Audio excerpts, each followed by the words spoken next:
General గా మనం ఇప్పుడు పాలల్లో బెల్లం వేయగానే పాలన్నవి విరిగిపోవటం లాంటివి జరుగుతూ ఉంటాయి కదా. అవును. మరి మీ టీ పొడి వేయగానే ఎందుకు అలా జరగట్లేదు? పాలలో బెల్లం వేసి విరుగుతుంది.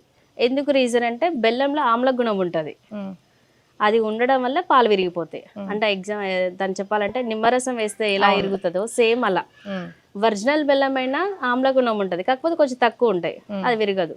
చాలా అంటే తక్కువ ఛాన్సెస్. ఇంకా అది ఎలా కంట్రోల్ చేయాలి అనేది మేము తెలుసుకున్నాం. అది న్యాచురల్ పద్ధతిలో దాన్ని కంట్రోల్ చేస్తున్నాం కాబట్టి పాలలో బెల్లం వేయగానే విరగదు మనది. ఓకే, మాకేమైనా చెప్తారా? అది అది సీక్రెట్.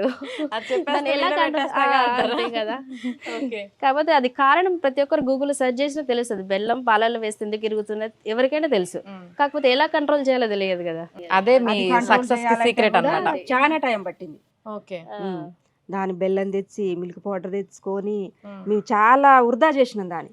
అది అనేది తెలియక మాకు దాన్ని తెలుసుకోవాలంటే పాలల్లో విరగకుండా చూసుకోవాలంటే కూడా చాలా టైం పట్టింది. 3 నెలలు 5-6 బస్తాలు తెచ్చినాం, 5-6 మిల్క్ పౌడర్లు తెచ్చినాం, అన్ని ఖరాబ్ చేసుకున్నాం. ఎందుకు మరి కుదరాలి కదా, కుదిరితేనే మార్కెట్కి పోతాం.